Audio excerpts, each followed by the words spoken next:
Bueno, pues esta es la comprobación de las prácticas de LabVIEW correspondientes al tema 3, creo que es. Entonces, son estas prácticas de aquí, sin embargo, solamente vamos a checar 5 de estas. Entonces, la primera que quiero checar es uso de la estructura case, por ejemplo. Entonces, se puede decir bastante simple. Haz de cuenta que tenemos, bueno, vamos a correrlo primero y vemos que, por ejemplo, si nosotros damos un número que es, por ejemplo, 5 y damos un número que es 2, si hacemos la suma, nos da 7. Si hacemos la resta, nos da 3. Y así. O sea, nosotros elegimos con este switch, por así decirlo, si queremos que sea suma o resta.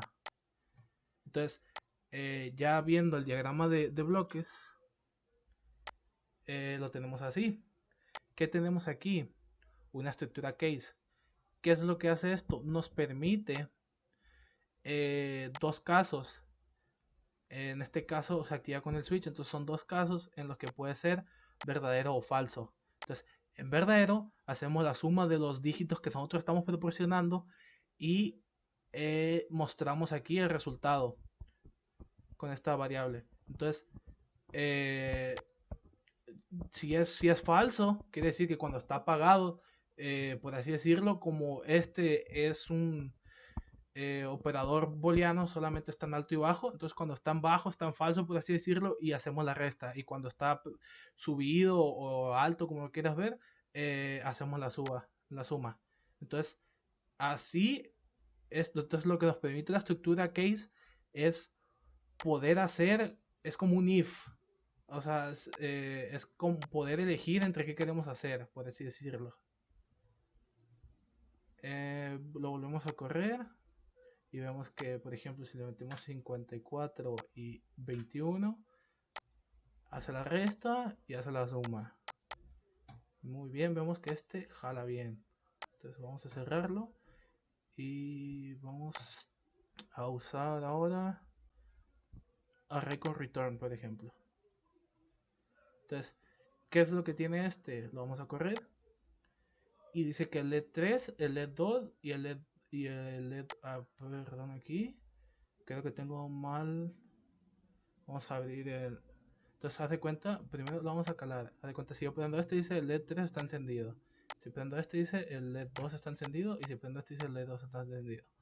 Pero creo que en el código, a ver, vamos a abrir el diagrama de bloques. Si puse aquí LED 2, no le modifiqué.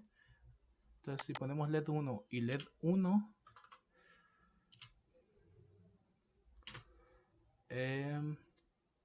entonces ya debería de correr, pero primero vamos a checar el código. Aquí tenemos un array. ¿Qué es un array? Es como un almacenador de información, pero solo se le puede poner, por ejemplo, yo aquí no puse 3 LEDs en el array, sino que puse uno y los tiré hacia abajo y puedo poner los que yo quiera. Entonces, pero solamente los puedes poner de las mismas características. O sea, no puedo poner un LED aquí donde ya puse botones. Entonces, así funciona la red. Entonces, tengo 3 botones y 3 LEDs. Entonces, yo con estos botones voy a aprender a apagar estos LEDs. Con esto de aquí, entonces este es el array de las palancas y este es el array de los LED. Entonces, aquí yo defino cuál es el array 1, 2 y 3. Aquí es donde yo mando a imprimir si está encendido o apagado dependiendo de esta circunstancia. Entonces, si está encendido, pues voy a mandar a imprimir esta frase. Y así con todas. Entonces, este array de aquí son los LEDs. Entonces, como dije, nosotros apagamos y prendemos con esto de aquí. Entonces, si yo lo corro, ahora sí, yo prendo y dice el LED 3 está encendido. Porque yo definí que este era mi LED 3 en ese diagrama de allá, diagrama de bloques. Entonces, ahora el LED está apagado, lo prendo. Y este también lo prendo. Entonces, si apago este, dice que está apagado este también está apagado y este también está apagado. Ok. Vemos que el array se me olvidó explicar el por qué estas tres están separadas, porque, o sea, si yo solamente, eh, si yo solamente lo pongo así y pongo, ¿por qué tengo 6 acá en vez de 3?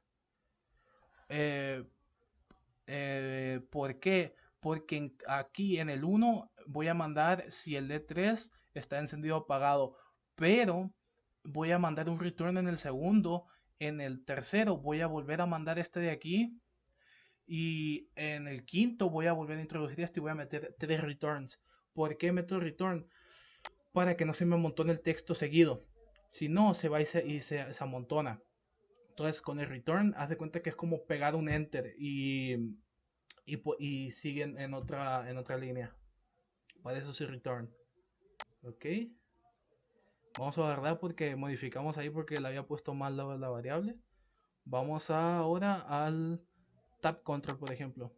Aquí tengo un problema en el tab control, no sé por qué es, pero se me borra el texto que ya había puesto previamente cuando cierro el programa. Pero pues aquí tenía una descripción de en qué unidades estaba el voltaje, en qué unidades estaban los ohms y esas cosas. Entonces básicamente aquí es para calcular lo de la ley de Ohm. Si yo quiero voltaje y yo pongo la resistencia y tengo la intensidad, o sea, el amperaje, eh, ¿qué tanto voltaje voy a tener? O si quiero calcular la resistencia y tengo voltaje y amperaje, quiero calcular la resistencia. O ya si quiero calcular el amperaje con voltaje y resistencia, que es básicamente la ley de Ohm. Entonces, vamos a ver aquí el diagrama de bloques. Y entonces, ¿cómo lo hicimos? Con, con una estructura de... con una case structure, que es la que habíamos visto previamente, que nos permite eh, tener varias opciones. En cada una pues tenemos diferentes dependiendo de lo que queremos calcular. Entonces lo que hace el tab control es que podemos elegir, o sea, yo puedo poner aquí las pestañas que quiera y son diferentes. Entonces aquí yo lo que estoy poniendo son variables numéricas y indicadores numéricos y controles numéricos. Entonces el indicador siempre va a ser lo que queremos obtener con las otras dos. Entonces lo que va a hacer el tab control es que nos va a proporcionar estas tres en vez de dos, por ejemplo, con un switch. Con el tab control podemos tener las que queramos, en este caso van a ser tres. Entonces yo tengo voltaje y resistencia porque queremos calcular intensidad. Entonces lo mismo con si queremos calcular voltaje es intensidad por resistencia da igual al voltaje. Y si queremos calcular resistencia es voltaje entre intensidad es igual a la resistencia. Entonces, por ejemplo, vamos a calcular voltaje. Pone que tenemos una resistencia de 5000 ohms o 5 kilo ohms. Tenemos una intensidad de 0.75 amperes y lo corremos. Tendríamos una cantidad de voltaje de 3750.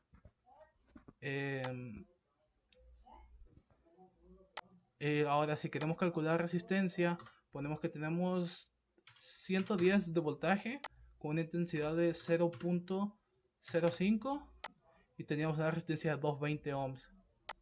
Y lo mismo con la intensidad. Si queremos, ponemos, no sé, 45, una resistencia de 14.000, perdón. Y tenemos que son 0.03 de corriente. Muy bien, vemos que este funciona, el tab control. Entonces, ahora vamos con, por ejemplo, con el array. Ok, ¿qué es lo que hace este? Lo vamos a correr y vemos que hace que prende los LEDs, pero si yo le pico este botón lo paro y se queda ahí. Entonces, vamos a ver el diagrama de bloques.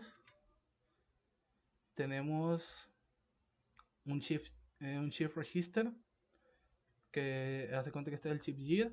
Aquí nosotros ponemos que el primer LED va a estar prendido y los demás van a estar apagados, pero conforme pasa el tiempo se van a ir prendiendo y los demás se van a ir apagando. Entonces aquí está el array que son los LEDs. Tenemos el tiempo, o sea, si nosotros esperamos 50 segundos se va a parar solo. porque son las repeticiones que va a hacer. Y estos son los milisegundos a los que se va a estar cambiando el LED. Y este es el botón de emergencia, que en este caso, o el botón de paro, no es necesariamente de emergencia. Si queremos antes de llegar a 50, lo paramos, lo paramos. Entonces así es como funciona. Entonces otra vez lo probamos. Perdón, tenía esto puesto. Y vemos cómo lo paro. Muy bien. Vamos a probar ahora el clúster, por ejemplo. Para ver algo diferente que... Vamos a ver el clúster, no lo encuentro. Uso de clúster con variable local, muy bien. Entonces tenemos aquí un gauge que básicamente si nosotros corremos aquí nos va a mostrar exactamente en qué punto estamos girando. Por ejemplo aquí obviamente es 10 exacto, pero por ejemplo si nos ponemos aquí es 9.38135. Entonces, o sea, esto lo hicimos con un clúster.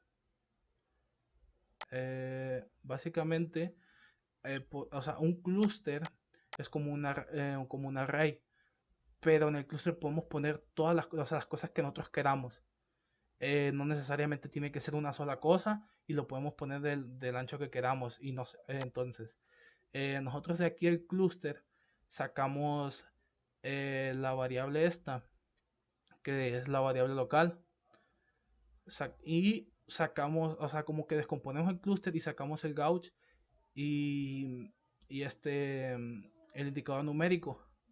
Entonces hacemos estas conexiones y básicamente lo que hacemos aquí con este clúster es señalar la posición numérica del gauge de esta aguja. Entonces, como ya lo habíamos visto, donde sea que lo pongamos, nos va a dar el valor exacto en el que estemos.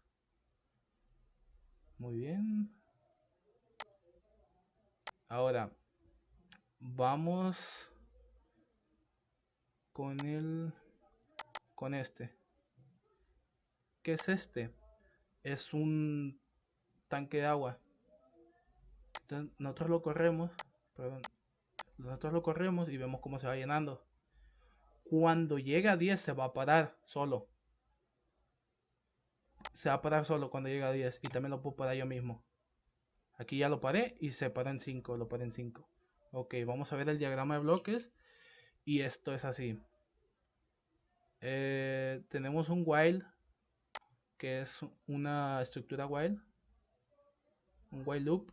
Entonces, básicamente ponemos un tanque y ponemos que aquí empieza en 0 el tanque y le vamos a ir sumando 1.